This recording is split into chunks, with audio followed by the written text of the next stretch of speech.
The Assembly will hear an address by His Excellency James Marape, Prime Minister of the Independent State of Papua New Guinea.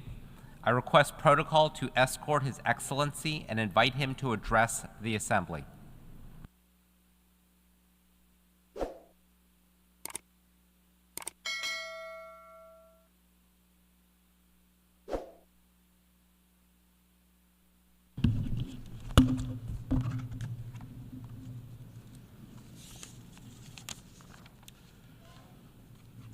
His Excellency Mr. Philemon Young, President of the General Assembly, His Excellency Mr. Antonio Guterres, Secretary General of the United Nations, distinguished Head of State and Head of Governments, Excellencies, ladies and gentlemen, it is my honor to address this august hall once again on behalf of my people of Papua New Guinea. Mr. President, firstly, let me congratulate you, the government and people of Cameroon, on your successful election to lead the work of the 79th session of the General Assembly. I thank your predecessor, His Excellency Mr. Denis Francis, for his excellent leadership during the 78th UN General Assembly. I also extend my gratitude to the United Nations Secretary General for his strong leadership to mobilize the support of the global community on key issues that require our collective efforts, especially in dealing with climate change-related matters. Mr. President, you selected a theme for this debate, leaving no one behind, acting together for the advancement of peace, sustainable development, and human dignity for the present and future generations, I believe is very pertinent. I thank you and commend your foresight in drawing our collective attention to the work we must still do for peace and humanity, considering the vast challenges that continues to threaten our society and what we face today. Mr. President, I speak on three threats to humanity that is complementary to your theme. These threats, in my view, are religious intolerance, poverty induced by climate change, and geopolitical differences and sovereignty contests over territories and people. And I will prefix this statement here with my country as a backdrop. Mr. President, Papua New Guinea is the world's most culturally and linguistically diverse nation, with over 830 languages in a myriad of sub-ethnicities and subcultures that are still authentically indigenous today as I speak. A real-time modern nation of 1,000 tribes. And we embrace this diversity and do our utmost best to function as one people, one nation, and one country in our intention to leave no one behind. In terms of environment, Mr. President, my country hosts up to 7% of world's biodiversity, mostly housed within a tropical rainforest that is the third largest in the world and has a vast marine ecosystem. We sustainably manage our forest, land, and sea because our livelihood depends on them. Papua New Guinea, in a small way, teaches the world on how living in balance with nature, tolerating cultural diversities, and practicing environmental stewardship. The father of our country, our modern Papua New Guinea, the late great Grand Chief Sir Michael Thomas Somare, was a champion in this regard. In fact, Sir Michael's championed the cause of Article 5 that has found its place into Paris Agreement as I speak today, early in year 2000s. This is a reflection of Papua New Guinea's strong affinity to the forest, land, and sea. In this regard, my country has been contributing to the public or global discourse over the last 2 decades in as far as environmental management is concerned and matters relating to climate change. Unfortunately, this has been met with very little return of action. However, we continue to stand ready to assist the United Nations family in this area. Mr. President, over the last 49 years of our country's history as an independent nation, our challenges has been many, compounded by vast ethno-linguistic diversities and cultural complexities and the small size of our economy. However, we have remained as one people and one nation. We have moved in the last 49 years. We started off as a least developed nation. Today, we have entered the middle income earning nation status, and we intend in the next 20 years to migrate from where we are today to a high income earning nation by 2025. In doing that, we will migrate from being just a raw resource exporter to a manufacturing economy within the next decade.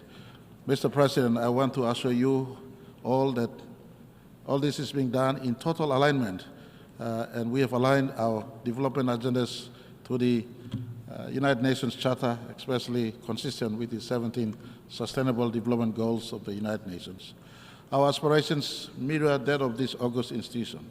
In fact, in 1975, when we gained independence, our National Constitutional 8-point plan directs not just my government today, but government into the future, as it was in the past governments that led my country, on our national aspirations to leave no person behind. Mr. President, our nation's Vision 2050 that was launched in 2010 compels governments to develop Papua New Guinea into a top 50 nation by 2050 in terms of Human Development Index. Papua New Guinea looks forward to submitting to the United Nations a full progressive report in July of 2025 at the high-level political forum, secondary voluntary national review covering the work we have undertaken thus far amidst the challenges we continue to face and the steps we are taking going forward that will culminate in 2030. Mr. President, if you can indulge me in sharing an insight into managing a diverse multicultural people and what has helped us to blend as one nation, I put to you the role of Christian missionaries and their work that dates back to 1845 when the first Catholic missionaries arrived in my country. In 1975, when we gained independence, Christianity became profound. And consistency with your theme, Christianity in PNG has been the front runner, bearing message of unity, peace, and sustainable coexistence, embracing diversity of cultures, language, and tribes into one human family, living in our natural environment as God has created.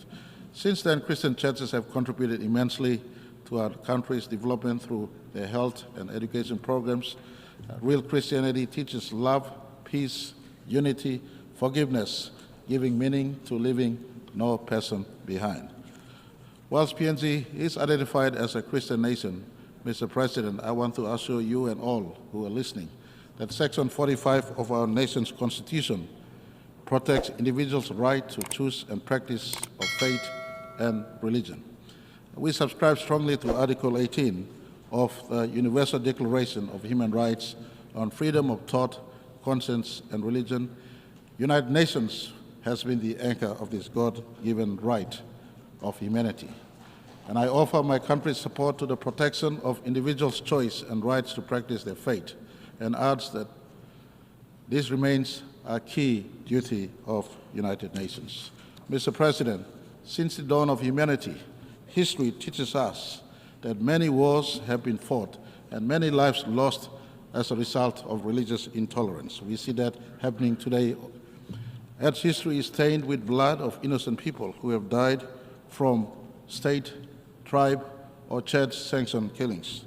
The United Nations, Mr. President, must condemn laws that encroaches upon individual choice of religion and worship. This is a God-given right. And I see the issue of enforcement of religion upon one another as a threat to peace and coexistence of mankind. I ask United Nations to keep watch over religious freedom of all people, especially minority people in society where major religions are practiced. Mr. President, the second threat I see facing humanity is poverty, and especially poverty induced by climate change. The pursuit of wealth has caused man to plunder edge of its resources beyond the threshold of sustainability, with little consideration for our children's future. The acceleration of climate change, for instance, is a direct result of mankind's insatiable appetite for resources. An attitude of survival of the fittest, nations and corporations jostle and stampede over each other in order to harvest resources, causing environmental degradation, deforestation, burning of cheaper fossil fuel, and pollution, spiraling our planet into climate catastrophes that will further engender poverty. Nations like mine oceans nations like mine continue to live with the climate change-induced sea level rise and weather pattern changes that has now become an accidental threat. That is why we welcome the Chair's summary of the high-level meeting on sea level rise. Together with other Pacific Island countries, we continue to recognize the 1982 UN Convention on Law of Sea as a legal framework within which all activities in the ocean and seas must be carried out. We reaffirm commitment to the Pacific Island Forum Declaration of Continuity of Statehood and the protection of persons in the face of climate change-related sea level rise. Last month, the Pacific Island Leaders Forum in Tonga officially recognized these climate change manifestations as existential threat to our Pacific people. We stand united in the support of Vanuatu-led United Nations General Assembly proposal for the inclusion of sea level rise as a standalone agenda in the United Nations General Assembly and other relevant United Nations processes. Mr. President, despite our economic needs, PNG remains committed to safeguarding both our blue ocean life and our green forest life for its children. As a forest nation, PNG continues to play a proactive role to progress our commitments under the United Nations Framework Convention on Climate Change and the Paris Agreement by undertaking adaptations and mitigation effort. However, accessing of global climate finance continues to be a challenge to Papua New Guinea and many small nations. We call on the United Nations to look into this matter with a sense of urgency, or else we can liquidate our forests and marine resources to achieve our development aspirations, especially in a pursuit to alleviate poverty from our people. It is for this reason I speak in solidarity with all forest nations, especially those in the Congo Basin and those in the Amazon Basin, for adequate compensation if we are to preserve our forests, which is in fact the lungs of Earth. Mr. President, Papua New Guinea's vast forests, rich biodiversity, marine life, and indigenous people and cultures are now at the crossroads of great change, either of preservation or loss and extinction. The responsibility to save our environment and planet should bear on all of us in equal measure. It is now up to members of the United Nations to save these forests, which are global assets as I speak. On this note, I want to thank my good friend, His Excellency Emmanuel Macron, President of France, for mobilizing European Union funding for a forest conservation area called Managalas in my country. This is the kind of partnership that should be encouraged. And again, I remind the world, the forest of PNG is a global asset. It must be preserved at a price transferable to improving the lives of my forests.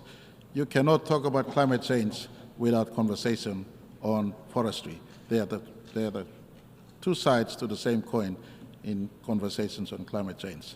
And I call for others out there, especially those who have big carbon footprints. You have to do justice to planet Earth by doing your part, especially assisting us in the preservation of our forests. Mr. President, the third threat facing humanity, in my view, is geopolitical differences and sovereignty contests over territories and people. Increasing geopolitical conflicts and tensions are fueling fragmentation and protectionism around the world today. The restrictions on trade, disruptions in supply chains, growing competitions are crippling our economies. We need to examine peaceful strategies and solutions and invest in peace-building initiatives for de-escalation, mutual understanding, cooperation, build trust, and foster peaceful relationships. The United Nations' role in this must be respected by all nations, for really it was for this reason that the UN was born. So the world does not need to face many more wars again or another big war again. Mr. President, I say this: violence begets violence, and is evil no matter what the justification may be. Violence begets violence. Peace must be achieved by peaceful means. No matter how long or unjust it may seem, peace must be achieved by peaceful means. We live in a time where the press of a button, an atomic or nuclear bomb has the ability and potential to destroy our planet. All conflicts can be resolved if we allow United Nations one rule book to take prominence over our own parochial national interests. In PNG, we partner United Nations in national and subnational peace-building efforts. One good example is the de-escalation of our own internal conflict on Bougainville, when the United Nations supervised the Bougainville Peace Agreement in 2001 and continues to ensure we comply with all requirements of that agreement, including bringing the 2019 referendum results to our national parliament. To this day, I am happy to report that no bullets have since been fired in Bougainville. This is the role and the strength of United Nations, and I call on all nations and people to respect the charter of this institution and the reasons for its existence. PNG therefore calls on the UN and its systems to begin the process to review the Security Council and the reforms that must take place, including removal of veto powers, so all nations can sit equally on the table in as far as decision-making is concerned. Mr. President, we must do all we can to restore stability to the far reaches of Earth. Global conflicts cause domino effect, and the subsequent impacts are felt throughout the world, including intergenerational wounds. Mr. President, as I conclude, let me remind us again on our collective responsibility to together preserve our planet and our human race. In 1987, a space philosopher called Frank White wrote the overview effect, a cognitive shift astronauts experience after viewing planet Earth from the space. And upon their return to Earth, he records that most astronauts, if not all, experience a self-transcendence, appreciating Earth much more and feeling a very strong connection to all people on the planet. And I am sure Neil Armstrong in 1969, on July 20, when he gazed back on planet Earth, standing on the moon, he would have looked back and he would not have seen his planet, he would not have seen his country, the United States of America. He would have seen the blue planet, the planet he called home. I call upon all of us, esteemed leaders of this planet, let us adopt a little bit of overview effect to see the world through the eyes of the astronauts. They see the planet from humanity perspective, one planet, one people, one humanity. They appreciated Earth much better. And I want to ask all of us,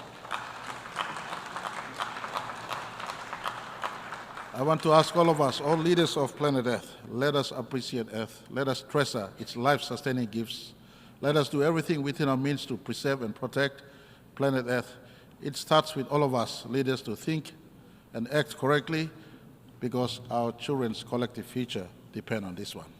We have but one planet. After all, there's not two planets. You look at the observable universe, you look billions and billions of light years into the observable universe. There is no one planet that looks like us. Only one planet. Let's preserve that. Let us rise above religious bigotry, fight poverty together, and coexist in peace under the charter we ourselves have written into this magnificent institution called the United Nations. I thank you all for the opportunity to speak. May the peace of my Lord Jesus be upon you. Mr. President and all people of Earth, our beautiful life-sustaining Earth, may God bless each and every one of you.